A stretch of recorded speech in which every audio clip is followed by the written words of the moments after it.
The history of Valentine's Day. The Roman origins of Valentine's Day, the Lupercalia festival. The roots of Valentine's Day can be traced back to Lupercalia, an ancient Roman pagan festival celebrated annually on February 13 to 15.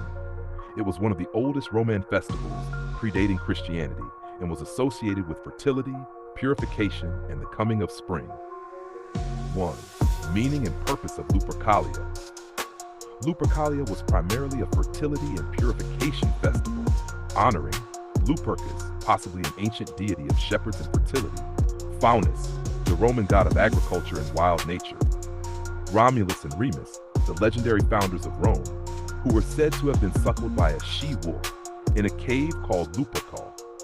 The festival was meant to ensure fertility for women and livestock, ward off evil spirits and bring prosperity, strengthen Rome's foundation myths by honoring its legendary founders.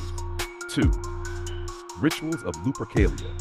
Lupercalia involved violent and erotic rituals that would seem strange today. The most famous were A. The sacrifice. At the start of the festival, the Luperci, priests of Lupercus, gathered at the Lupercal cave on Palatine Hill, where Romulus and Remus were raised. They sacrificed goats, symbolizing fertility, and a dog, symbolizing purification. The priests smeared the blood on their foreheads and wiped it off with wool soaked in milk. They were expected to laugh after this act, perhaps a sign of celebrating the rebirth of life.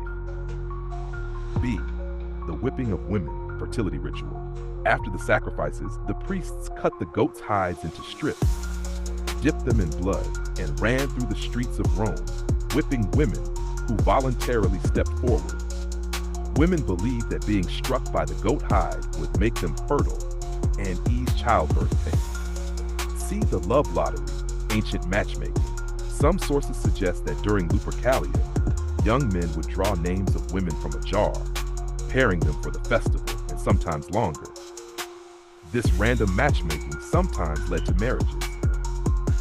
3. The transition to Valentine's Day. Lupercalia's wild and sexual nature made it problematic for early Christians. In 496 CE, Pope Gelasius III banned Lupercalia, claiming it was unchristian, and replaced it with St. Valentine's Day on February 14th, linking it to Christian martyrs instead. 4. Legacy of Lupercalia in modern Valentine's Day. Although Valentine's Day became romanticized over time, elements of Lupercalia remain, the focus on fertility and love, originally symbolized by the goat sacrifices and love lottery, matchmaking and romantic pairings, though now done voluntarily, not by lottery. The celebration in mid-February, marking the transition from winter to spring, symbolizing renewal and love. So, while modern Valentine's Day is more about romance and gift-giving, its pagan Roman roots were much more wild, physical, and fertility-focused.